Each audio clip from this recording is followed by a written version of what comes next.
ও ওইটা হ্যাঁ হ্যাঁ আসার সময় আসার সময় ওই যে আমরা দুপুরবেলা না খাইয়া এখানে এসে খাই। একটা খাওয়া মনে দেখে আর আপনাদের আইয়া ওই যে আসার দিন খাইছিলাম এক জায়গায় বুঝছো ওই এয়ারপোর্টের কাছাকাছি সেরকম খাওয়া আমি বুকে দিতে একটু ভিতরে সিনমু কিনা একটা সৌদি আরবে আরাবিয়ান হোটেলে খাইছিলাম সেইখানে।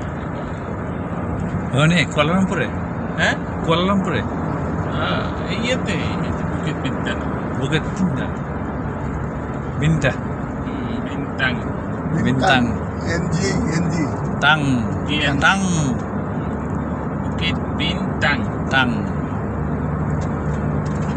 এই হোটেলের নাম সে সুপিয়া না কি জানেন আপনি সুপির সুপির না নাকি এটা কলম্বিয়া সুপ্রানা। কলম্বিয়া এটা ভিতরে এয়ারপোর্ট হ্যাঁ সেখানে অনেক তো অনেক বড়। সাপটাও আছে